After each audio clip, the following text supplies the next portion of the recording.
तो आज हम अपने अगले अध्याय की तरफ चल रहे हैं या अगले कॉन्सेप्ट की तरफ चल रहे हैं। आज हम जो चर्चा करेंगे वो लास्टिंग सॉल्यूशंस के ऊपर चर्चा करेंगे। Put a full stop to all sufferings, सभी प्रकार के कष्टों से छुटकारा पाना, सभी प्रकार के कष्टों को पूर्ण विराम लगा देना। तो आप सोचिए कि हमारे सभी प्रकार के कष्टों को पूर्ण विराम कैसे लगाया जा सकता है। क्या किसी को लगता है कि हमारे सारे कष्ट मिट सकते हैं? ओम जय जगदीश हरे। कष्ट मिटे तन का। सबको, सब भगवान से क्या मांगते हैं कि हमारे कष्ट मिट जाएं, तन के, मन के, धन के, सभी प्रकार के कष्ट को मिटाने के लिए हम जाते हैं भगवान की शरण में। लेकिन कष्ट को मिटाना इतना आसान नहीं है। भौतिक संसार में यदि आपने जन्म लिया है तो कष्ट और आपका एक बहुत क्लोज का नाता है।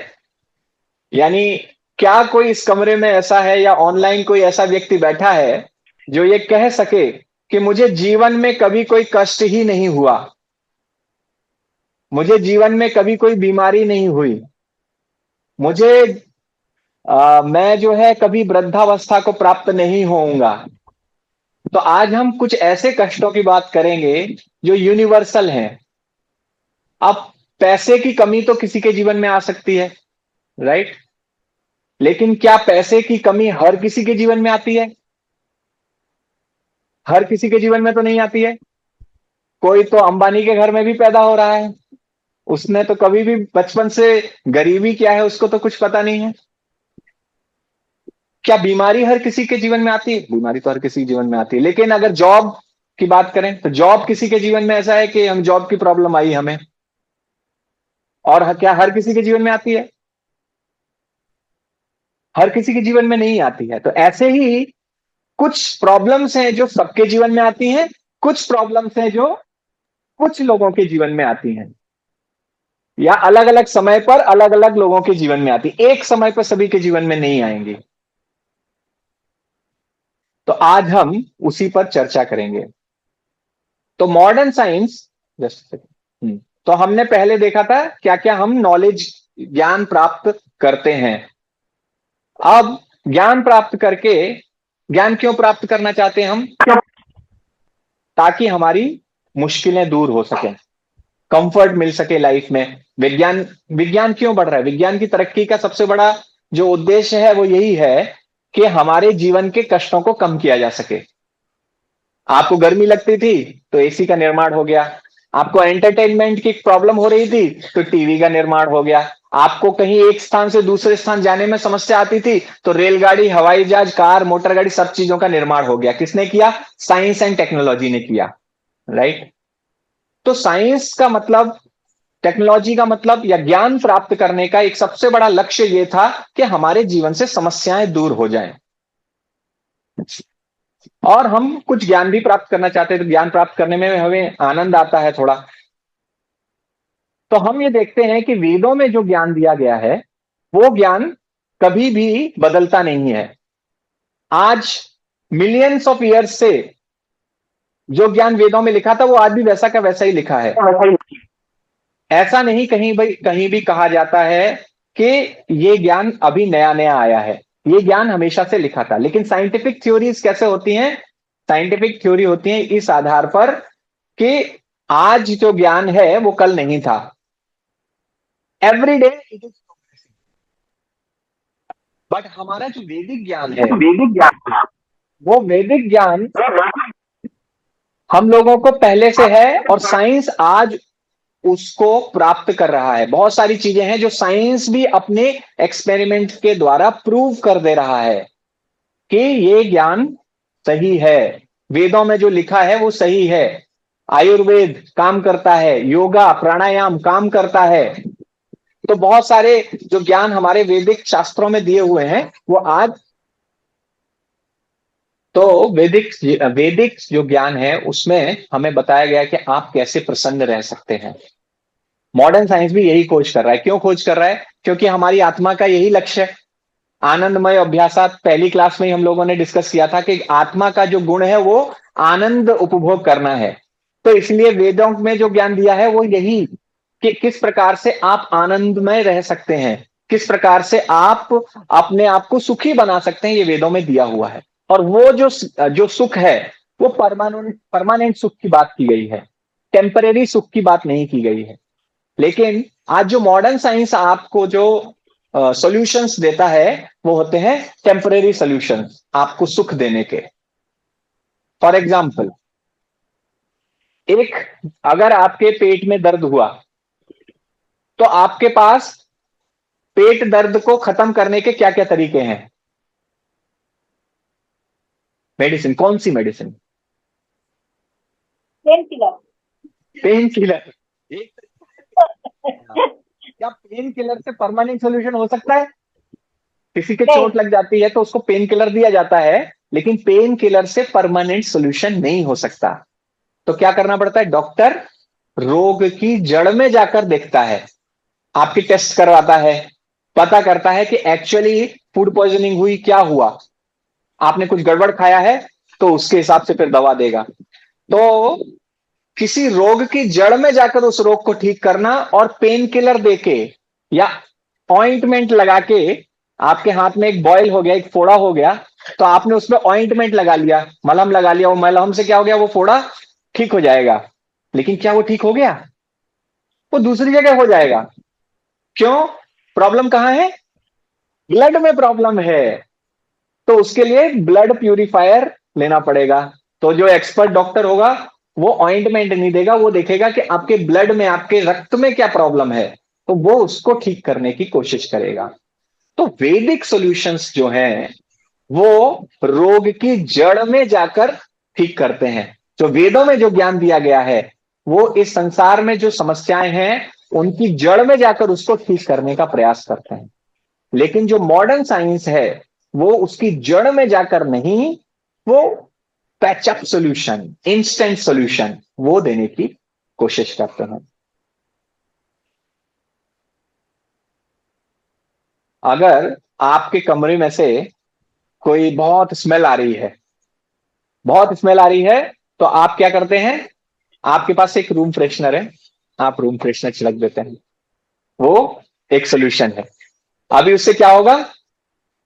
टेम्परेरी हो जाएगा कि सोल्यूशन, कि आपकी फिर स्मेल तो कई बार मिक्स स्मेल आई और वो बहुत ही असहनीय हो जाती है जब मिक्स स्मेल आती है।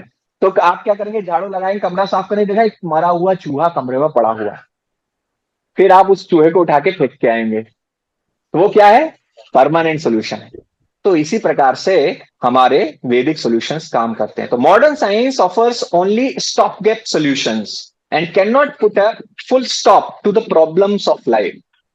आध्यात्मिक जो आधुनिक विज्ञान है वो केवल परमानेंट, केवल टेम्परेरी सॉल्यूशन देता है, और Vedic wisdom offers perfect spiritual solution that put a full stop to the problems of life. तो अगर आपसे ये पूछा जाए कि आप अपने जीवन में कितनी खुशी चाहते हैं, कितनी खुशी चाहते हैं? बहुत, अनंत, खत्म खुशी, इतनी खुशी चाहते हैं? और अगर किसी से पूछा जाए कोई कोई कष्ट चाहता है अपने जीवन में? कोई कष्ट नहीं चाहता। लेकिन वेद जो है, वेद जो हमें जो उत्तर देते हैं वही आपको अनलिमिटेड हैप्पीनेस, जो अनंत सुख की आप कामना करते हैं, वो आपको वैदिक ज्ञान ही दे सकता है। तो आज हम तीन चीजें सीखेंगे। हमारे जीवन की वास्तविक समस्या क्या है, number one. Number two, temporary solutions कहां से आते हैं? साइंस, टेक्नोलॉजी, मेडिसिन, ये सब टेम्परेरी सॉल्यूशन देते हैं। नंबर थ्री, परमानेंट सॉल्यूशन, वो क्या है? वैदिक विजडम, वैदिक ज्ञान जो है वो परमानेंट सॉल्यूशन है। What are the problems in your life? अगर आपसे कोई पूछे what are the problems in your life, किसी का भी कोई भी एक प्रॉब्लम बताइए, आप लोगों से किसी का कुछ भी प्रॉब्लम हो, what are the problem? Number one, health problem. Number two, wealth problem. Wealth problem, पैसे की प्रॉब्लम बहुत है, और पीस प्रॉब्लम, किसी को शांति नहीं मिल रही प्रभु जी, मन बहुत मेंटल विचलित प्रॉब्लम। है। तो तो और कौन सा, और क्या समस्या है? बच्चे, अज्ञान। अच्छा ज्ञान की भी समस्या, ऑनलाइन ज्ञान की भी अज्ञान समस्या है। अज्ञान। अज्ञान, अच्छा अज्ञान की समस्या है, अज्ञान भी एक समस्या है, राइट, यस। तो अगर कोई पूछे बच्चों की प्रॉब्लम, वो तो टेम्पररी है। देखिए क्या क्या टेम्पररी प्रॉब्लम्स है। No physique, no job, family problem, no money, I am not handsome, failed in exam, no girlfriend, कितनी सारी प्रॉब्लम्स है। कोई टीनेजर बच्चे के पास जाएंगे, बोलेगा कोई गर्लफ्रेंड नहीं है मेरे जीवन में, और कोई बोलेगा कि मेरे पास, मैं एग्जाम में फेल हो गया। तो क्या ये सॉल्यूशन, क्या ये जो प्रॉब्लम्स हैं, क्या ये जो समस्याएं हैं, वो वास्तविक समस्याएं हैं? क्यों वास्तविक नहीं है? Why these are not real problems? हाँ, क्षणिक प्रॉब्लम्स हैं, ये टेम्पररी हैं। तो रियल प्रॉब्लम्स के क्या लक्षण होते हैं, वास्तविक समस्याओं के क्या लक्षण होते हैं? खाना का प्रॉब्लम, खाना मिलना, और जो पॉवर्टी सॉरी, होते हैं, फूड फूड फूड को एक्वायर करना है, कलेक्ट करना है, हाँ प्रॉब्लम होते हैं।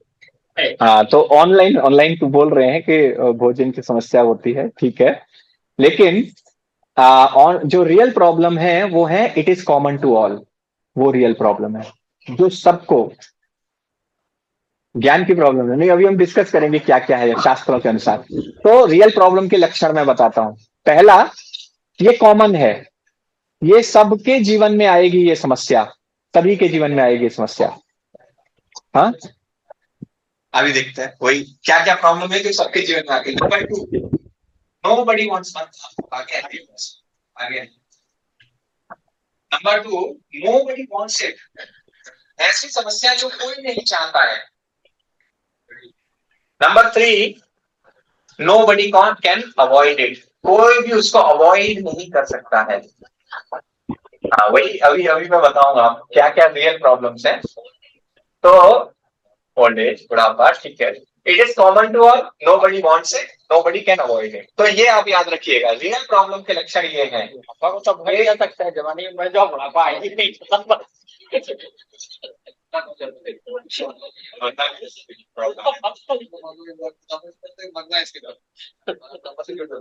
तो it is common to all. तो ऐसे कौन सी समस्याएं आते हैं?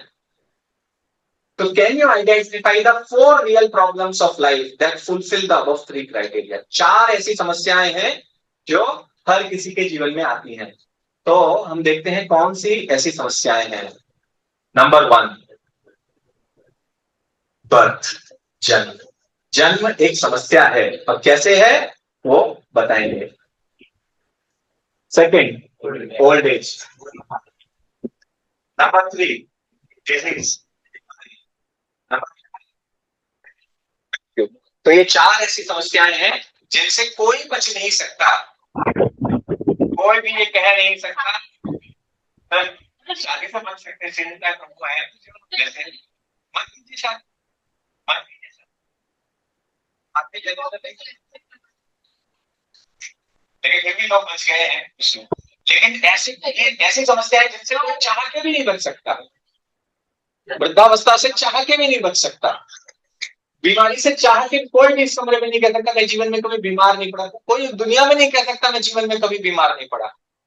बच्चा पैदा होता है तो उसको पीलिया हो जाता है, उसको लाइट के नीचे रखा जाता है, जैसे ही पैदा होते हैं समस्याएं शुरू हो जाती हैं, और पैदा होना ही सबसे बड़ी समस्या है। भगवत गीता में भगवान कहते हैं, जन्म मृत्यु जरा व्याधि दुख दोषानुदर्शनम। जन्म, मृत्यु, बुढ़ापा और बीमारी, ये 4 हैं जो दुख के कारण है। जन्म मृत्यु जरा व्याधि दुख दोषानुदर्शनम। थोड़ा थोड़ा आगे आ जाइए, सभी को बैठा देंगे।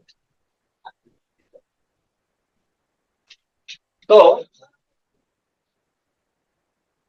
one who can perceive birth, death, old age and disease as real problems is in knowledge। तो ज्ञानवान वो व्यक्ति है, भगवान कहते हैं 13वें अध्याय के 8वें से 12वें श्लोक तक भगवान भगवत गीता में कह रहे हैं कि जो जन्म मृत्यु बुढ़ापा और बीमारी को समझ सकता है कि ये वास्तविक समस्याएं हैं, वही असल में ज्ञान में है, उसको ज्ञान है।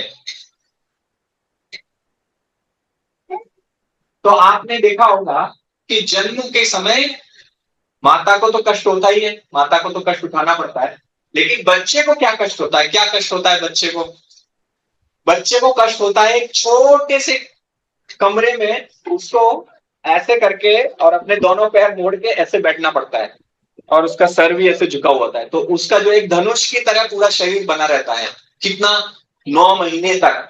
आप जस्ट इमेजिन कीजिए, आपको ऐसे अगर बंद कर दिया जाए अब, तो आप एक मिनट मतलब आप 2 मिनट भी नहीं रह पाएंगे, परेशान हो जाएंगे। तो ये एक समस्या है। और क्या समस्या होती है कि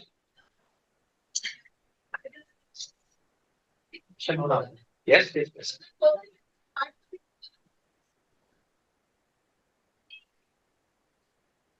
शास्त्र तो हमारे ये कहते हैं कि आत्मा जो होती है, वो जो शरीर के अंदर आत्मा होती है वो कष्ट में रहती है, उस कष्ट को वो सहती है, उसको चेतना नहीं रहती कि वो बता पाए। पैदा होने के बाद किसी को याद रहता है क्या कि मैं कितने कष्ट में था? आज तक कोई बोल पाया है? लेकिन शास्त्र कहते हैं कि वो कष्टमय सिचुएशन। आप सोचिए कि चाहे आपकी बॉडी, ठीक है आपकी बॉडी छोटी थी, लेकिन आप एक बंद कमरे में थे, और क्या होता है और भी बताते हैं।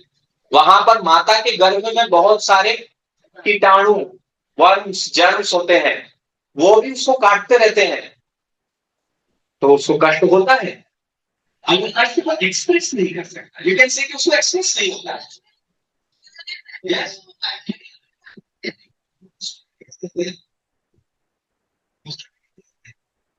शरीर में अभी आप एक नाखून को नीचे रख लीजिए, देखिए वो इनसाइड से क्या है,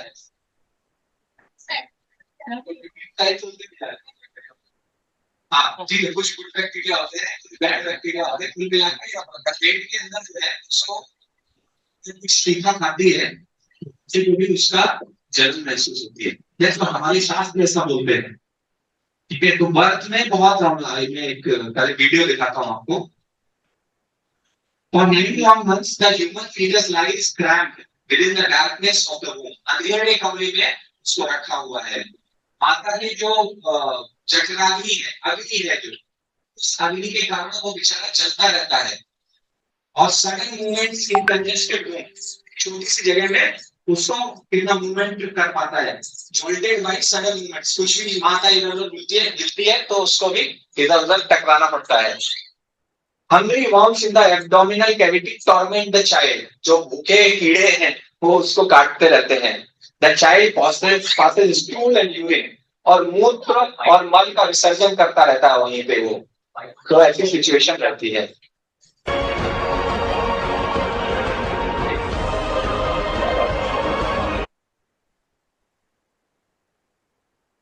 ओके, इसमें वैसे भी साउंड नहीं है, मुझे म्यूजिक।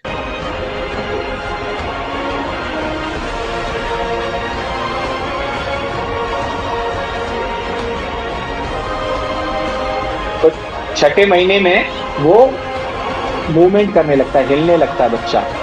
7वें महीने में उसके अंदर चेतना आने लगती है, 7वें महीने में वो सचेत हो जाता है, और वो शांत नहीं रह सकता, इसीलिए हिलता रहता है। उसको समझ में आता है मैं अभी फंस गया हूं यहाँ पे आके। ये सब एक्टिविटी वो करता है, आपको जो दिखाई जा रही वो वूम से ही है, और माँ से उसको पोषण मिलता रहता है।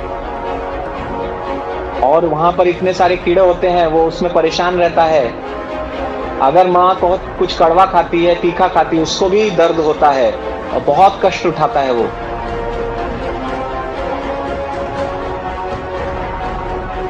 और बार बार उसे जो कीड़े वो काटते रहते हैं, तो उनसे उसे कष्ट होता रहता है, क्योंकि उसका शरीर बहुत कोमल होता है, तो इस सब से उसे बहुत दर्द होता है। एक चिड़िया को जैसे किसी पिंजरे में बंद कर दिया गया हो, वहां पर कुछ घूमने की जगह ना हो, तो फिर उसको नीचे की ओर धक्का दिया जाता है और जब जब डिलीवरी होने वाली होती है। तो इस प्रकार से एमनियोटिक फ्लूइड में बच्चा लेटा रहता है और इससे धनुष जैसा उसका शरीर मुड़ा रहता है। फिर उसको जन्म के समय इस तरह से फोर्स होता है, सर नीचे की तरफ,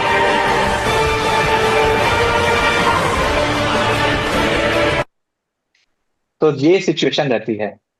तो जन्म, भगवान गीता में जो कह रहे हैं कि जन्म भी एक समस्या है। तो आपने देखा होगा कि बहुत सारी चीजें हैं जो हमें झेलनी ही पड़ रही हैं। अभी बीमारियां रोज रोज नई नई बीमारियां आ जाती हैं, जैसे हमने अभी देखा था कोरोना। अब हम क्या कह सकते हैं कि कोरोना के बाद कोई और महामारी नहीं आएगी? कोई नहीं कह सकता। और कोरोना के बाद आने वाली कितनी कितनी समस्याएं आ रही हैं लोगों के जीवन में। तो लोग बड़ा ही कष्ट उठा रहे हैं सभी। और दूसरा है ओल्ड एज, बुढ़ापा। बुढ़ापा कैसे समस्या है?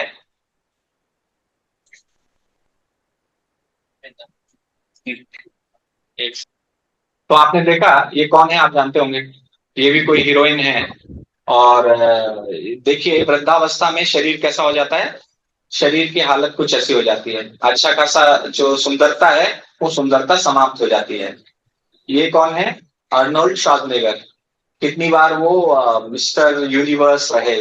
अभी जो बुढ़ापे में जो उनकी हालत है, शरीर अलग हो गया है। तो we want to remain young forever, हम हमेशा तरुण रहना चाहते हैं, लेकिन धीरे धीरे हमारा शरीर कमजोर होने लगता है। तो no one wants to get old. Cosmetic industry is flourishing due to the fear of old age. बुढ़ापे के कारण ही पूरा कॉस्मेटिक इंडस्ट्री चल रहा है। कितने लोग फेस लिफ्ट करवाते हैं अपनी झुर्रियां कम करने के लिए, कितनी कॉस्मेटिक क्रीम जो है बिकती हैं। और आजकल तो जेंट्स के लिए भी बहुत सारे फैसिलिटीज आ गई हैं कि आप यंग दिख सकते हैं, क्या क्या नहीं कर। लोग इंजेक्शन लगवाते हैं ताकि वो झुर्रियां ना आए। तो पूरी कॉस्मेटिक इंडस्ट्री इसी पे चल रही है कि बुढ़ापा, इसका जो डर है, इसकी वजह से कॉस्मेटिक इंडस्ट्री चल रही है। आइए देखते हैं।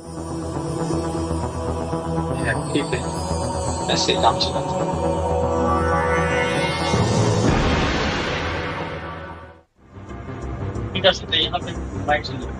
यहाँ पे भी नहीं चल रही है। Most people spend their lives wrapped up in rushing to and fro. अरे नीचे आप पढ़ सकते हैं। तो As time flows quickly by, जैसे जैसे समय बढ़ता जाता है, days, months and years rush by in the blink दिन, of an eye. महीने, साल एक पलक झपकते ही Yet सब for गुजर some जाते reason, हैं। people try to ignore this fact. लेकिन लोग फिर भी इस चीज को नकारते रहते हैं। तो हमारा शरीर इस प्रकार से वृद्धावस्था को It प्राप्त is as होता if रहता है। they think they will never grow लेकिन old. लोग सोचते हैं जवानी में कि मैं कभी बूढ़ा Yet नहीं the days होगा। of youth that they so लेकिन जो fondly जवानी का imagine जो will समय never है end are really वो बहुत very जल्दी short. खत्म हो जाता है, बहुत छोटा समय है। Almost everyone realizes that he will grow सबको old पता one रहता है कि day. एक दिन मैं Yet young वृद्ध हो people जाऊंगा, always feel that those लेकिन days हमेशा are उनको फिर very भी ये far लगता रहता off. है कि अभी बहुत समय है, अभी बहुत समय है। They refuse आराम to से। accept that they will one day be और old, ये weak, मना, ये helpless. विश्वास नहीं करना चाहते कि एक दिन मैं भी वृद्ध हो जाऊंगा, कमजोर हो जाऊंगा और मुझे भी सहायता की जरूरत पड़ेगी। The two young people in this आप picture are इस good पिक्चर में, looking, इस चित्र में with जो दो clean लोगों and को देख perfect रहे हैं skins and shining teeth. बहुत ही सुंदर हैं, But there is handsome another हैं। important detail. लेकिन ये जो फोटो These है ये pictures were taken 1955 in में ली गई थी। 1955. और जब ये वीडियो बना था उस समय उन लोगों की अवस्था When this picture was बहुत वृद्ध थी। taken, these two were most probably not giving any thought to तो the जब fact that ये they would one day photo ली गई थी grow तब old. इन्होंने सोचा भी नहीं होगा कि एक दिन ये इस प्रकार से दिखने लगेंगे। तो ये आदमी ऐसा दिख रहा है Yet some और 50 जो years औरत or है more have वो now 50 gone साल के by, बाद and nothing वो remains of the इस तरह youth and से beauty of the दिखने लगती picture. है। उसकी सारी सुंदरता समाप्त हो जाती है, सभी की, दोनों की। Time destroys everything. Time destroys everything. That is the समय law of सब the कुछ world. समाप्त कर देता है, समय सभी चीजों का नाश कर देता है। तो समय जैसे जैसे आगे बढ़ता है, वृद्धावस्था भी आगे बढ़ जाती है।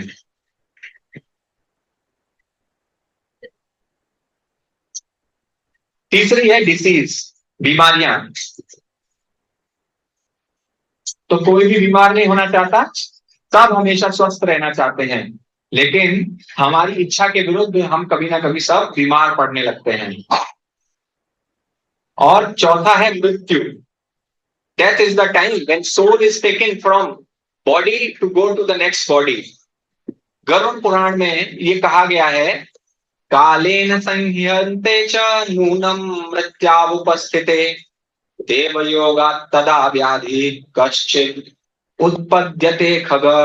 इंडीड गरुड़ा, जब मृत्यु आती है तब a certain disease raised up in head, तो बीमारी बढ़ने लगती है, आपके सिर में बीमारी बढ़ने लगती है। और क्या होता है, आपके जो शारीरिक अंग हैं वो बहुत कमजोर हो जाते हैं और आपकी जो शक्ति है वो कम होती चली जाती है, और ऐसा लगता है जैसे लाखों बिच्छू एक साथ आपको काट रहे होंगे। तो गरुड़ पुराण में बताया गया है कि मृत्यु के समय अनुभव कैसा होता है।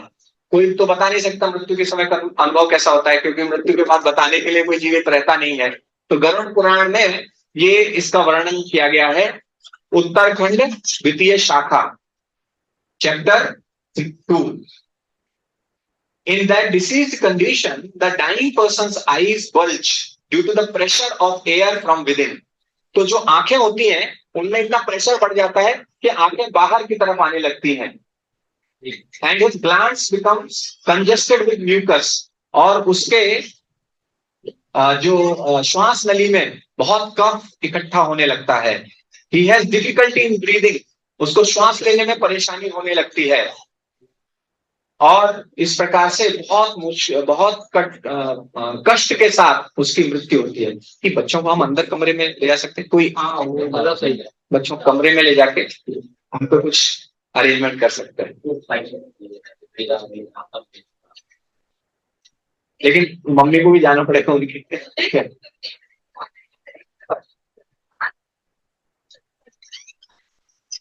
अंदर कमरे में बैठा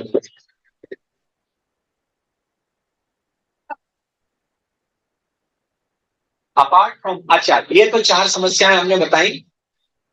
4 समस्याएं कौन कौन सी बताई? जन्म, मृत्यु, जरा और व्याधि। बुढ़ापा, मृत्यु, बीमारी और जन्म, ये 4 चीजें। इसके अलावा 3 और समस्याएं हैं जो कि हम यहाँ पर डिस्कस करेंगे। अच्छा, आप लोगों के जीवन में और भी अनेक अनेक प्रकार की समस्याएं आती होंगी। नंबर 1 कैटेगरी है जो आपके खुद मन और आपके शरीर के कारण आपको जो परेशानियां आती हैं, मन और बुद्धि के कारण परेशानियां आती हैं। मन और बुद्धि के कारण क्या परेशानी आती है? कितने लोगों को परेशानी आती है मन और बुद्धि के कारण? माइंड एंड बॉडी, शरीर के कारण, आपके खुद के मन के कारण बहुत परेशानी, टेंशन आती है, स्ट्रेस आता है। आपको कोई अगर निग्लेक्ट कर दे, कितना गुस्सा आता है, आपको टेंशन हो जाती है, क्रोध आता है, एनवी हो जाता है, मन में कभी कभी जेलसी आने लगती है, लस्ट, एंगर, ग्रीड, लोभ आने लगता है। तो ये सब चीजें हमारे मन से शुरू होती हैं। शरीर में भी हमारी बहुत सारी व्याधियां आती हैं, तो इनको कहा जाता है आध्यात्मिक क्लेश। दूसरा है due to other living entities, आपको दूसरी जीवात्माएं परेशानी देती हैं। कौन सी जीवात्माएं परेशानी देती हैं? हम लोगों को, जैसे अभी क्लास में बच्चे शोर कर रहे हैं, एक जीवात्मा परेशानी दे रही है। आपके बॉस आपको परेशान करते हैं, आपकी सास आपको परेशान करती है, आपकी बहू आपको परेशान करती है, आपके पति आपको परेशान करेंगे, आपकी पत्नी आपको परेशान करेगी, बच्चे परेशान करेंगे। और इसके अलावा आप किसी को कोई सांप काट लेता है, मच्छर काटते हैं। ये अलग अलग जीवात्माएं हैं जो आपके जीवन में परेशानियां लेके आ रहे हैं। तो इसको क्या बोलते हैं? अधिभौतिक क्लेश। इनको कहा जाता है अधिभौतिक क्लेश। आध्यात्मिक, आध्यात्मिक नहीं है, उसको आध्यात्मिक से कंफ्यूज मत कीजिएगा, वो है अधिआत्मिक। अधिआत्मिक, अधिभौतिक, और तीसरा है अधिदैविक। अधिदैविक का मतलब है जो नेचुरल डिजास्टर्स होते हैं, सूखा, बाढ़, गर्मी और सुनामी, लैंडस्लाइड्स हो रही है अभी बहुत सारी, अर्थक्वेक्स, भूकंप आ जाते हैं, तो ये होते हैं अधिदैविक। तो ये 3 प्रकार के क्लेश हमारे शास्त्रों में बताए गए हैं, आध्यात्मिक, अधिभौतिक, अधिदैविक। आध्यात्मिक किसके कारण आता है? मन और शरीर के कारण, हमारे मन और शरीर के कारण। अधि भौतिक किसके कारण आता है? दूसरी जीवात्माओं के कारण आता है। और अधिदैविक किसके कारण आता है? नेचुरल डिजास्टर्स, क्लाइमेट, नेचर, इसके कारण जो आता है। तो ये 3 और समस्याएं हैं। तो 4 + 3 टोटल 7 समस्याएं हैं जिनको कोई अवॉइड नहीं कर सकता। ये सभी के जीवन में आती है। ये वास्तविक समस्याएं हैं। और जो पैसे की समस्या है वो अवास्तविक है, टेम्पररी है, सब किसी के, हर किसी के लिए नहीं है। तो कभी कभी हम, क्या होता है कि पैसे की समस्या से बहुत परेशान हो जाते हैं, लेकिन अगर हम देखें वास्तविकता में तो रियल समस्या वो नहीं है। रियल समस्या ये है, ये 7 चीजें हैं। तो इसलिए इस ओके यस चर्चा कर रहे हैं, क्या ये सही में वास्तविक समस्या के लिए हमारी कंट्रोल में है? हाँ, तो है तो समस्याएं, आप जो परसीव कर रहे हैं ये तो आपका परसेप्शन में तो ये समस्याएं ही हैं, लेकिन क्या इसका सॉल्यूशन आपके कंट्रोल में नहीं है? ये आपके कंट्रोल में तो अवास्तविक समस्या भी नहीं है। आपको थोड़ी पता है कि कब जो है सडनली जॉब चली जाएगी। पता चला किसी दिन चिट्ठी आ गई कि आज से आपको ऑफिस नहीं आना है। आपके कंट्रोल में कुछ भी नहीं, आपके कंट्रोल में कुछ भी नहीं है। आप इस भ्रम में मत रहिए कि मेरे कंट्रोल में कुछ है, चाहे वास्तविक हो या अवास्तविक हो। यहां पर हम जो बात कर रहे हैं वो केवल इतना कर रहे हैं कि वास्तविक समस्याएं परमानेंट समस्याएं हैं, अवास्तविक समस्याएं क्षणिक हैं, क्षणिक हो सकती हैं। अब ये है इनका सॉल्यूशन है कि नहीं है, इनके सॉल्यूशन के बारे में हम लोग आगे बढ़ेंगे।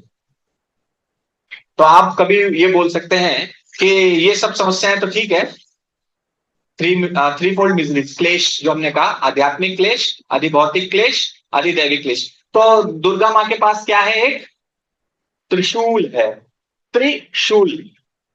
त्रि माने 3, शूल माने कांटे। तो 3 कांटे, ये 3 वो कांटे हैं। दुर्गा मां के शूल का जो रिप्रेजेंटेशन है, जो उसका प्रतीक क्या है, वो इन 3 भौतिक समस्याओं का प्रतीक है एक्चुअली, मां का त्रिशूल। तो ये 3 त्रिशूल के 3 भाग यही रिप्रेजेंट करते हैं, आध्यात्मिक क्लेश, अधिभौतिक क्लेश, अधिदैविक क्लेश। क्योंकि दुर्गा मां क्या है? मटेरियल एनर्जी है, वो इस भौतिक संसार की भौतिक शक्ति है।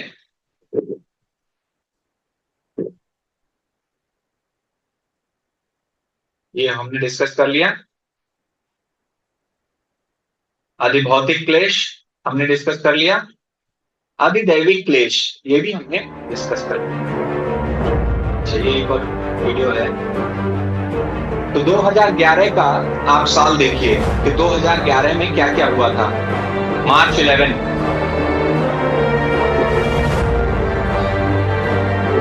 11 को क्या हुआ था? भूकंप आया था। यह है जापान की स्थिति, बाढ़ भी आई।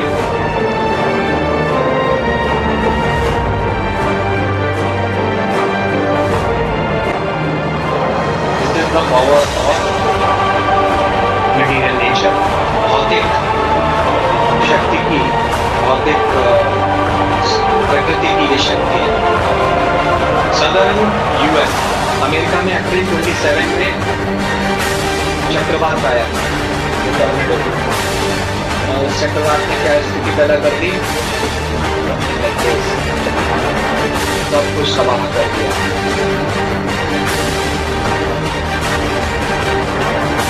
जून 13 न्यूजीलैंड,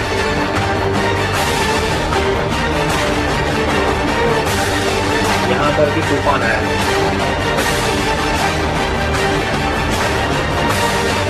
एरिज़ोना, मई से लेकर जुलाई तक जंगलों में आग लगी हुई। ऐसा नहीं है 2011 में ही हुआ है, अब नहीं हो रहा है। अभी कहीं ना कहीं लैंडस्लाइड हो रहा है, कभी आग लगी हुई है, उत्तराखंड में आग लगी हुई है। फीनिक्स, एरिज़ोना, जुलाई टू सितंबर ये तूफान।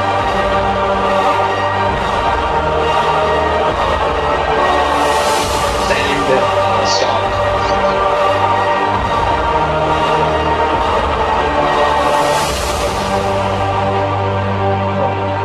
ईस्टर्न टर्की, अक्टूबर 23, आप लोगों ने सुनामी की फोटोज भी देखी होंगी, जब सुनामी आई थी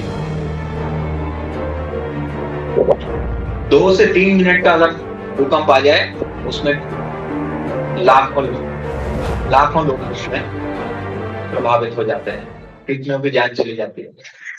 तो आदि दैविक क्लेश, ये आदि दैविक क्लेश है। हाँ, ये आदि भौतिक भी है, आदि भौतिक है एक्चुअली, अदर लिविंग एंटिटीज की वजह से हो रहा है। अब एटॉमिक बॉम्ब अगर आप कहेंगे, एटॉमिक बॉम्ब कहेंगे तो क्या है वो, आदि भौतिक क्लेश ही है, क्योंकि एक लिविंग एंटिटी, एक जीवात्मा दूसरी जीवात्मा के ऊपर कर रही है, तो वो उसमें आ जाता है।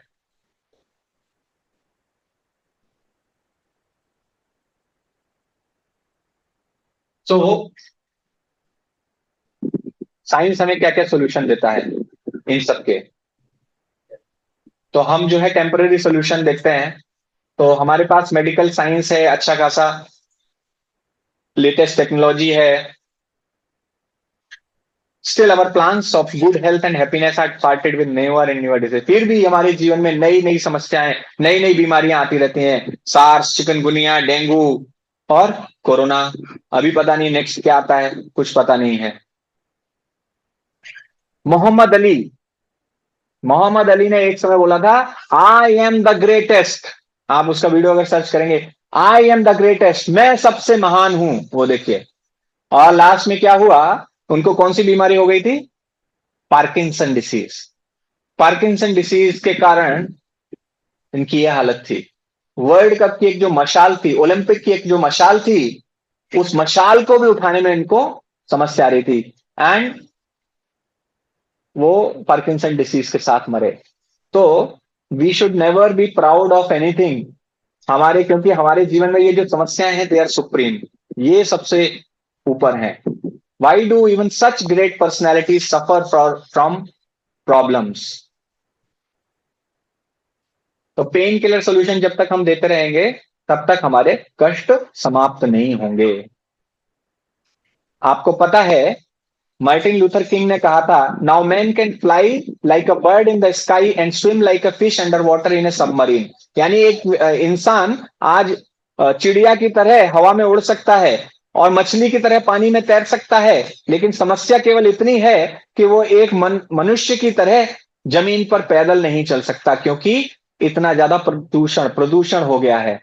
आपको पता है, प्रतिदिन हम, ये देखिए, ए mountain of 6 million tyres, 60 lakh tyre ये यूएस में एक स्थान पर डाले गए हैं। इतना हम लोगों ने प्रदूषण किया है।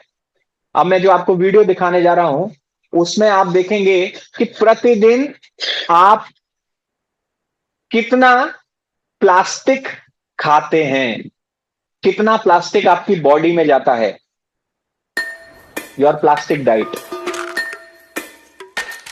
लास्ट वीक आपने एक क्रेडिट कार्ड के बराबर खा ली, एक महीने में एक पेन के बराबर। प्लास्टिक सब जगह पर है। प्लास्टिक कभी समाप्त नहीं होती, कभी गायब नहीं होती, केवल छोटी छोटी छोटी छोटी छोटी होती चली जाती है। हम जो खाना खा रहे हैं उसमें प्लास्टिक है, हम जो पानी पी रहे हैं उसमें प्लास्टिक है, जो सांस ले रहे हैं उसमें प्लास्टिक है। आप प्रतिदिन प्लास्टिक खा रहे हैं, अभी भी आप प्लास्टिक खा रहे हैं। औसतन एक आदमी 1 लाख माइक्रोप्लास्टिक एक साल में खा जाता है। Credit card a week, credit card के बराबर प्लास्टिक आप एक हफ्ते में खा जाते हैं। हैंगर के बराबर एक महीने में खा जाते हैं, 21 ग्राम। समझ रहे हैं? तो हमारे शरीर में कितना, एक हफ्ते में आप क्रेडिट कार्ड के बराबर प्लास्टिक आप खा जा रहे हैं। This is the situation. So science has invented bombs that can only blast living bodies into pieces. They can't create life. तो साइंस ने जो तरक्की की है, उसमें कोई जीवन बनाने की कोई तकनीक आज तक इजाद नहीं की गई है। कोई भी ऐसी टेक्नोलॉजी को पैदा किया जा सकता है, लेकिन डेथ को जल्दी लाया जा सकता है, ये तकनीक जरूर पैदा कर दी है। मृत्यु कितनी जल्दी आपकी लाई जा सकती है, ये साइंस से जरूर हो सकता है। तो बॉम्ब बनाए जाते हैं, बॉम्ब से तुरंत ही आप कितने ही लोगों को मार सकते हैं। तो पहले इलेक्ट्रिक बैट बनाया गया मच्छरों को मारने के लिए, बेगन स्प्रे कॉकरोच को मारने के लिए, रेड पॉइजन चूहों को मारने के लिए, फिर उसके बाद डायनामाइट इंसानों को मारने के लिए। तो भगवत गीता में एक श्लोक है, एतम दृष्टिम अवस्तभ्य नष्ट नष्टतत् मनो मनो एक बुद्धय प्रभवन्त्य उग्र कर्मणः क्षय क्षय जगतो हितः। These people are not friend to the world. ये लोग इस संसार के मित्र नहीं हैं, बट दे आर एनिमीज, वो शत्रु हैं। Because they only know how to kill living beings, कि जीवात्माओं को किस प्रकार मारना चाहिए। They don't know how to give life to the living beings. They don't know, उनको पता नहीं है कि जीवन किस प्रकार दिया जाता है। धर्म का मतलब है कि सभी जीवात्माओं को एक साथ लेकर आया जाए, जैसे भगवान के सारे बच्चों को एक साथ एक छत के नीचे लाया जाए। तो हमें कोई अंतर नहीं देखना चाहिए इंसान और जानवरों में। Even in animal and human body one kind of soul is present. आत्मा सभी जीवात्माओं के भीतर है। So this is temporary solution.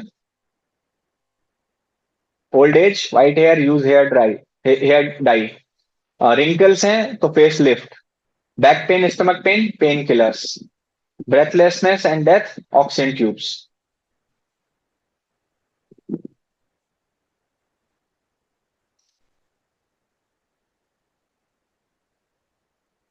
तो यहां पर आप देखेंगे एक लड़की को ऐसा बढ़िया राजकुमार दिखाई दे रहा था, लेकिन जब उसके कपड़े उतरे तो समझ में आ गया कि वो एक जो है बुढ़ा है।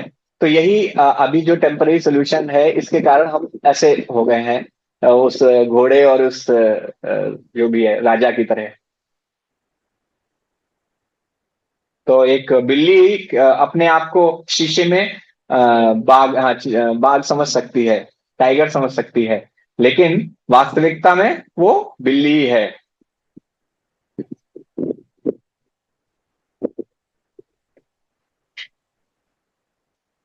तो अगर आप देखेंगे, हरे कृष्ण, खत्म हो गया चार्जिंग, खत्म, ठीक है।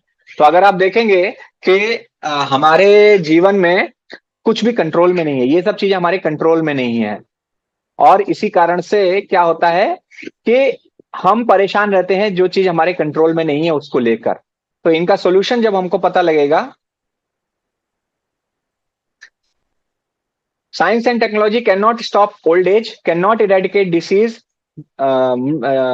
इस बीमारी को समाप्त नहीं कर सकती है, और जीवन और मृत्यु को समाप्त नहीं कर सकती है। Hardly has understanding of life and death, उसको समझ नहीं है साइंस को। हम साइंस के विरुद्ध नहीं है, बट परमानेंट सोल्यूशन जो आप अगर साइंस से खोजना चाहते हैं, तो परमानेंट सोल्यूशन आपको साइंस से नहीं मिल सकता। आपको परमानेंट सोल्यूशन के लिए आपको वेदों के पास आना पड़ेगा। हमारी हालत कैसी है, जैसी फिश की पानी से बाहर निकालने के बाद होती है। तो अगर फिश को आप अगर पानी में नहीं रखेंगे, उसके बाहर निकाल के आप कुछ भी सुविधाएं देना चाहिए, देने की कोशिश करें, वो प्रसन्न नहीं रह सकती, क्योंकि उसका जो घर है वो पानी के अंदर है। इसी प्रकार से जीवात्मा का जो वास्तविक घर है वो भगवान के धाम में है। The soul can only be satisfied and happy in spiritual world which is his natural home, just as fish will naturally be happy when put back in water. तो जब हम भगवान के धाम में वापस जाएंगे तभी हम प्रसन्न रह सकते हैं। तो एक राजा था, एक व्यक्ति था, वो एक आइलैंड पर पहुंचा। उस आइलैंड पर वो बेहोशी की अवस्था में था, किसी कारण पहुंच गया। वहां पर देखा कि एक कबीले ने उसको पकड़ लिया है। तो उसे लगा कि कबीले वाले मुझे मार देंगे। तो कबीले वालों ने जब वो उठा तो उसको बहुत बढ़िया कपड़े पहनाए और उसके सर पे ताज रखा। उससे कहा कि आज से आप हमारे राजा हैं। तो उसने पूछा कि मैं राजा हूं, मुझे तो लगा तुम लोग मार दोगे। तो इसने कहा, कबीले वालों ने कहा कि 1 साल के लिए जो भी हमारा राजा होता है, 1 साल में हम एक व्यक्ति को राजा बनाते हैं, फिर उसको हम एक दूसरे आइलैंड पे छोड़ के आ जाते हैं जहां पर एक आइलैंड। तो जब इसे पता चला तो इसने क्या किया, तुरंत ही राजा बनने के बाद नाव से उस आइलैंड पे सामग्री भेजना शुरू कर दी, सामान, पैसा, खाने पीने की चीज सब भेजना शुरू कर दी। क्योंकि उसको पता था कि 1 साल बाद मुझे उस आइलैंड पे भेजा जाएगा। तो इसी प्रकार से मनुष्य जीवन का हमें पता है कि ये जीवन त्याग के हमें जाना है। कहां जाना है? हमें इस जीवन के बाद जहां भी जाना है वहां के लिए हमें स्पिरिचुअल, आध्यात्मिक उन्नति करनी है। तो आप जितने भगवान के करीब जाएंगे, तो आप जितना भगवान के करीब जाएंगे, इतना जो भी आप भगवान का नाम जप करते हैं, जो भी शास्त्रों का अध्ययन करते हैं, ये कहां जाता है? आपके स्पिरिचुअल बैंक अकाउंट में जाता है। तो आपके जीवन के बाद आपको क्या मिलने वाला है वो डिसाइड होता है इस जीवन में आप क्या कर रहे हैं। तो इस जीवन में आप जितना आध्यात्मिक उन्नति करेंगे, इसका जो क्रेडिट है वो आपको नेक्स्ट लाइफ में मिलेगा। और नेक्स्ट लाइफ में आप भगवान के धाम में चले जाएंगे तो इन सारी समस्याओं से निजात मिल जाएगी, जितनी समस्याएं हमने आज डिस्कस की हैं। So while you are here, so something spiritual to deposit there, तो आपको आध्यात्मिक डिपॉजिट करना है वहां पे।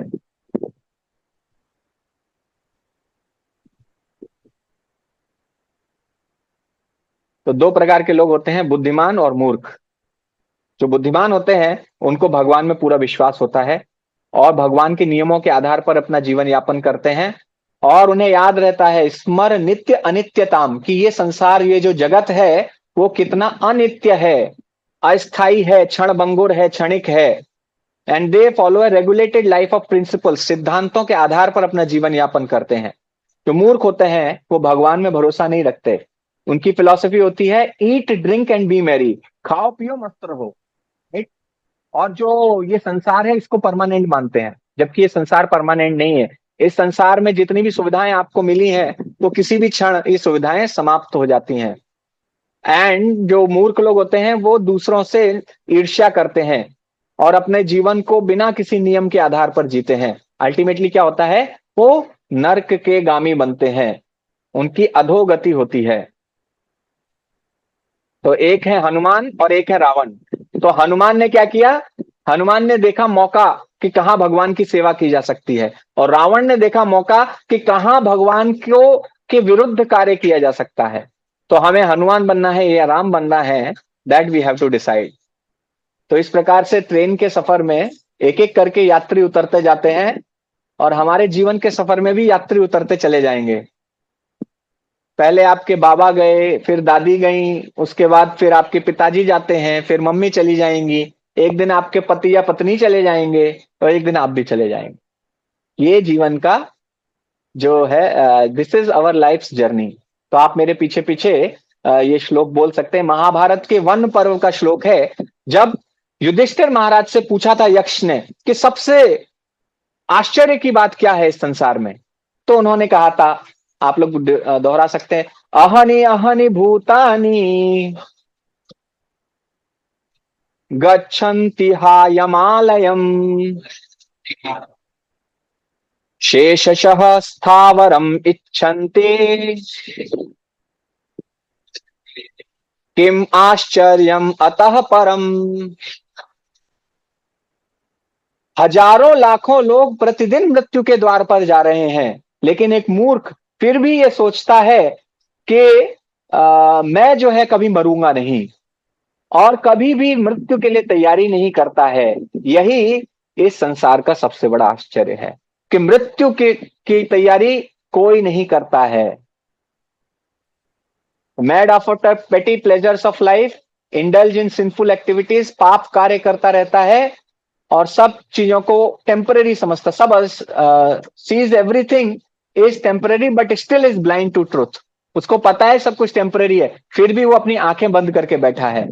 इसीलिए वो भगवान के बनाए नियमों को तोड़ता रहता है अपनी अनियंत्रित इंद्रियों के माध्यम से। तो यहां पर आप देखेंगे कि एक बकरा जो है, बकरे होते हैं, वो एक कसाई के पास जा रहे हैं, एक एक करके अंदर जा रहे हैं, काटे जा रहे हैं। फिर भी जो अगला बकरा है वो सोचता, वाह क्या बढ़िया घास मिली है मुझे खाने के लिए। बस यही जीवन का लक्ष्य है, बढ़िया घास मिल गई, और क्या चाहिए। उसको कोई ध्यान नहीं रहता कि अगला नंबर उसका आने वाला है, आगे वो अंदर जाके कटने वाला है। तो जो मूर्ख हैं वो अगर किसी मनुष्य के साथ ऐसा होगा तो मनुष्य क्या करेगा, मान लीजिए मनुष्य को पता चला कि उसको जो है बोला कि तुम जो है एक बढ़िया सा ये खाने को लो, उसके बाद उसको लेके मार दिया गया, मतलब वो खाने को दिया गया और फिर मार दिया गया, तो बाकी मनुष्य क्या करेंगे, तुरंत वहां से भाग जाएंगे। लेकिन बकरे क्या करते हैं, वो कटते रहते हैं, उनको कोई प्रॉब्लम नहीं है। तो जो मूर्ख है उसकी तुलना उस बकरे से की गई है। जो विद्वान है उसको अपने स्वयं को मनुष्य के जैसा मनुष्य करेगा वैसा करना चाहिए। The goat is seeing his friend being killed and he will be the next, but he is happy with short lived pleasures. तो परमानेंट सोल्यूशन है वो वैदिक सोल्यूशन है, वैदिक विजडम है। इनकी चर्चा हम लोग अगली क्लास में करेंगे, क्या परमानेंट सोल्यूशन है। तो यहां तक हमने केवल सोल्यूशन, आज सिर्फ प्रॉब्लम, आप लोग निगेटिव मत होइएगा, डरिएगा मत, हमने केवल प्रॉब्लम प्रॉब्लम डिस्कस किया, अभी अभी तक सोल्यूशन डिस्कस किया नहीं है। तो जब तक सोल्यूशन ना बताया जाए किसी कंक्लूजन पे मत आइए, ये मत सोचिए कि सब खत्म हो गया, कोई निराश हो जाए कि अब तो जीवन में कुछ बचा ही नहीं है, इतनी समस्या प्रभु जी ने बैठ के यहाँ पे गिना दी, लग रहा है कि पूरा संसार ही अंधेरा है, इसमें कुछ है ही नहीं। तो हम जो सोल्यूशन है वो अगले बार जब हम मिलेंगे, अगली बार श्री निताय प्रभु आएंगे क्लास देने के लिए, तो we will discuss the permanent solution, या प्रभु जी जो भी डिस्कस करना चाहें, तो हो सकता है प्रभु जी यही डिस्कस करें।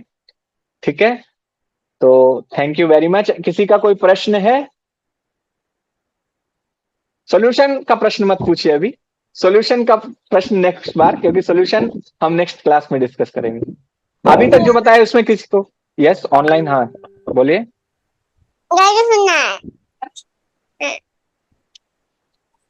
Anybody has question online?